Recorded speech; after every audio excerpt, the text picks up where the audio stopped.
Why is this boy's mom crying? And why will you suffer this exact same fate now unless you do something?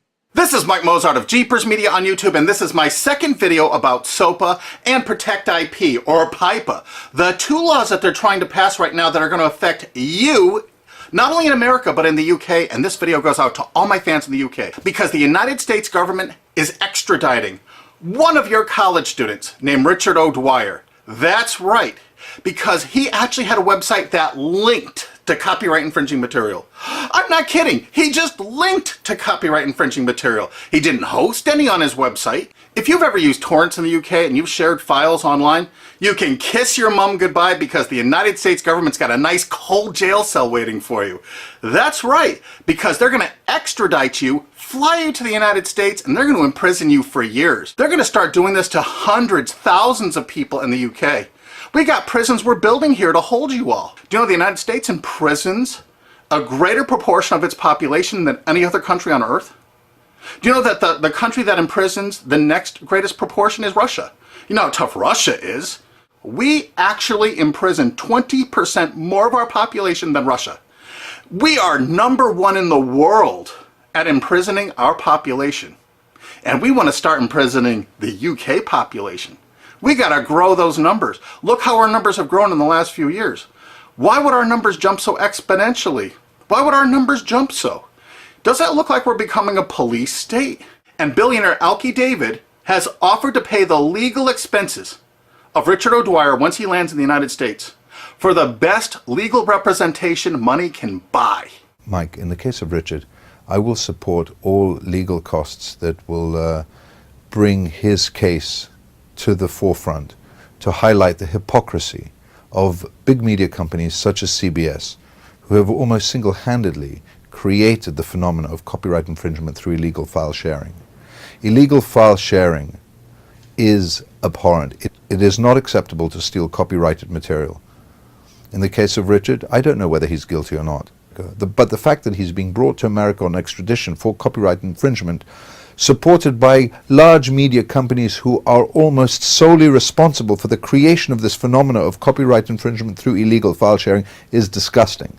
It is hypocritical and unacceptable. I support Richard in his fight against the big media hypocrisy. Thanks. We're going to make certain that his expenses are paid for the finest legal representation the United States can offer on principle. And what is that principle? This case is going to bring out the fact that the copyright infringement online was caused by the CNET division of CBS. It was caused by NBC.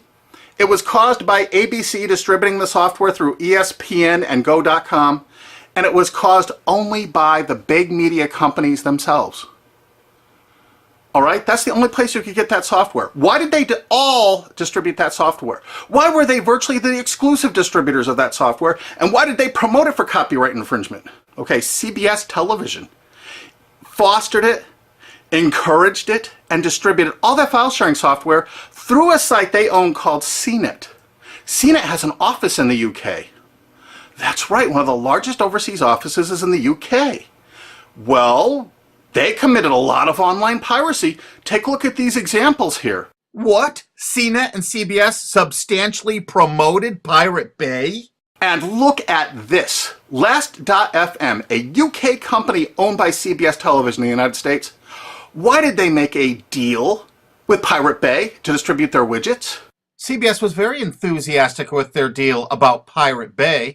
And CBS made this deal with Pirate Bay immediately after purchasing Last.fm. Immediately. They didn't even wait. Pirate Bay isn't even legal in the United States, and they threw their full support behind it. This is one of the widgets. They're endorsing Pirate Bay. And oddly enough, CNET division of CBS actually considered Last.fm to be spyware.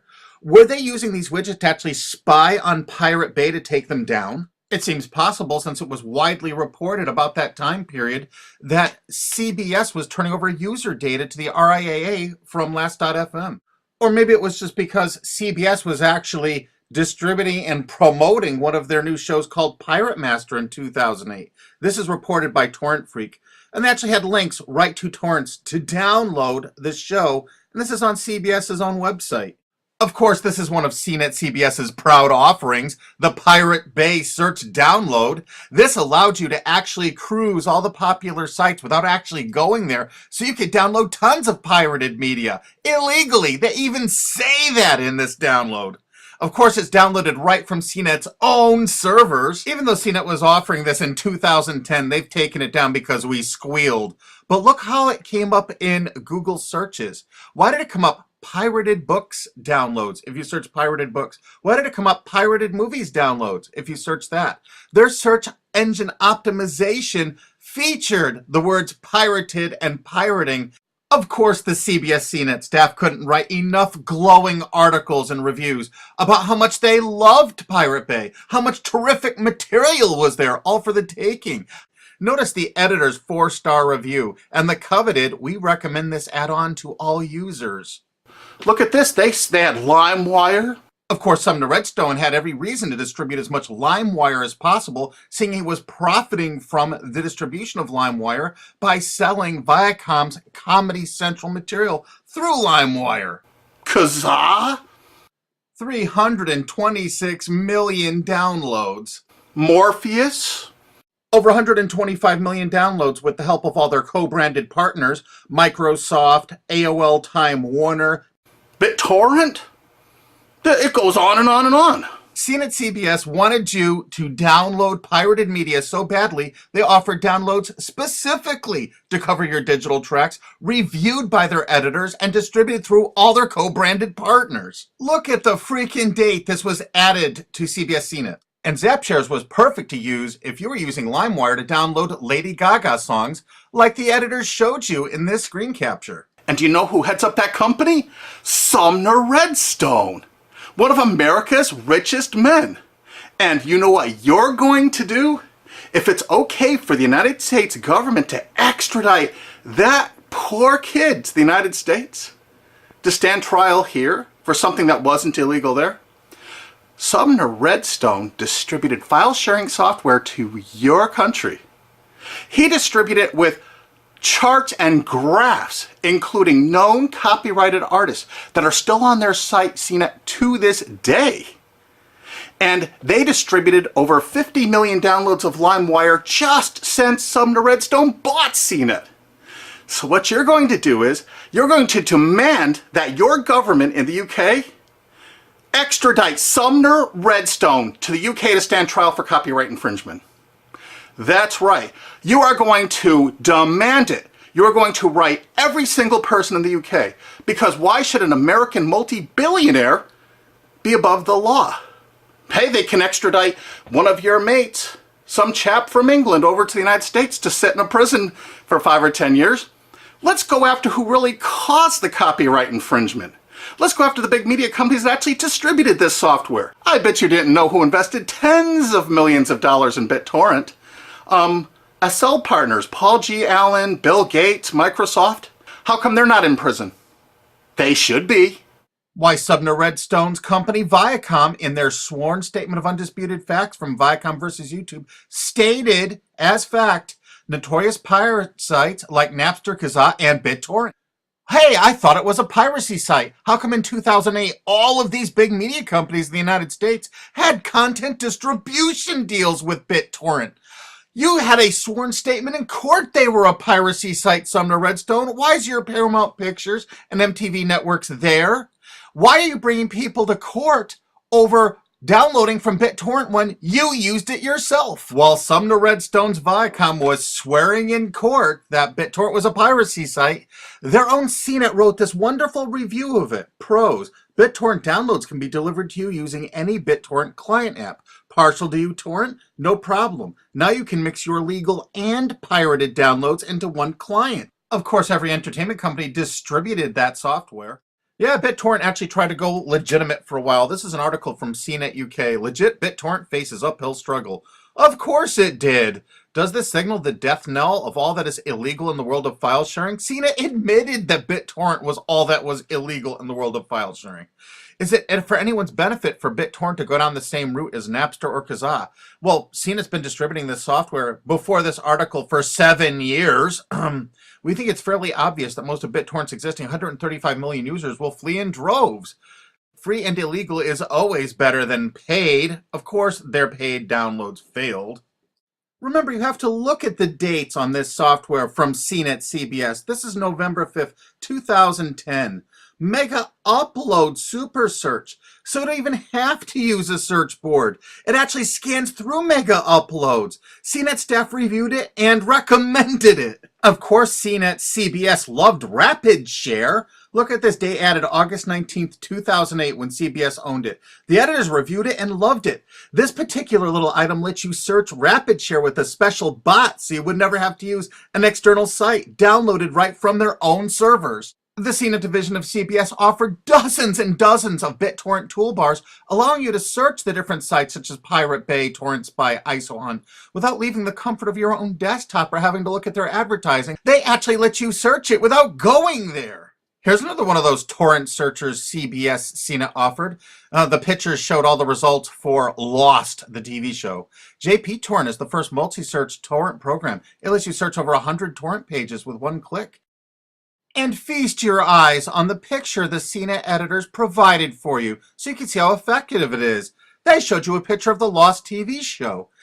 They checked over 300 different torrents. These are the top 15. Mininova, Pirate Bay, ISOHunt, Torrent Spy. I think you get the idea that the whole point of downloading these was to find copyrighted TV shows. Huh, CBS? CNET CBS offered over 100 different torrent search tools. This one is Torrent Episode Downloader from 2009. Search and download torrents of new TV shows and episodes from the internet. Again, there's well over 100 different one of these anonymous torrent downloaders that CBS CNET offered. They were distributed co-branded through all of their partner sites. This material is egregious compared to what that TV Shack kid did. The only statement the president of CBS made in regards to all this material is that it's all perfectly legal. I guess it's legal if you're a multi-billion-dollar media company and not a UK student. And the CBS editors' reviews frequently featured copyrighted media. We have over 5,000 screen captures like this. So BitTorrent is really funded mostly by big US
friend you have. You send it on Twitter, you put it on Facebook, you download this, you re-upload this video all over the internet. You make certain the world sees this video.